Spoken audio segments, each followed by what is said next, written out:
ரொம்ப கோவத்தில் ரொம்ப கன்ஃபியூஷனில் ஒன்றுமே புரியாமல் உட்காந்துருக்கிற போயிட்டு எஸ்கியூஸ் மீ 1+1=2 இந்த மாதிரி சொல்லி விஷயங்களை புரிய வைக்கிறதுன்றது பாதி வெந்துட்டு இருக்கிற அடுப்பில் எடுத்துன்னு போயிட்டு பாயசம் குடிக்கணும்னு கையை விடுற மாதிரி அர்த்தமா. அதனால் அந்த மாதிரிலாம் பண்ணக்கூடாது. கம்முன்னு அவங்க என்ன பண்ணுறாங்களோ பண்ணிட்டு போயிட்டுன்னு சொல்லிட்டு அப்படியே விட்டுட்டு அப்புறம் காம ஆனதுக்கப்புறம் கூப்பிட்டு வச்சு பேசணும் அப்படின்னு பெரியவங்க சொல்கிறாங்க. அதனால் யாரோ ஒருத்தவங்க ரொம்ப கோவத்தில் நம்ம போயிட்டு கோவப்படாதீங்க, மல்லிகைப்பூ வாசனையாக இருக்கும் அப்படிலாம் சொல்லி எழுத போகிறீங்க, பிரச்சனை ஆகிடும். ஓகே, அவங்க காமானதுக்கப்புறம் நம்ம பேசி புரிய வச்சலான்னு அந்த கருத்தை சொல்லிட்டு இன்றைக்கி டைரி நிகழ்ச்சி முடிவுக்கு வருது.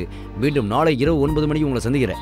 உங்கள் வாழ்க்கையில் மறக்க முடியாத சம்பவங்கள், நம்ம நிகழ்ச்சியை பற்றின கருத்துக்கள் எதுவாக இருந்தாலும் GIRISH giresh@hellofm.in இந்த இமெயில் இமெயில்ஸ் பண்ணுங்கள். டைரி ஹலோ எஃப்எம் தபால் பெட்டி எண் 3000 சென்னை 6,84,000 இந்த முகவரிக்கு நீங்கள் லெட்டர்ஸும் போடலாம். கிளம்புறேன். பாய்.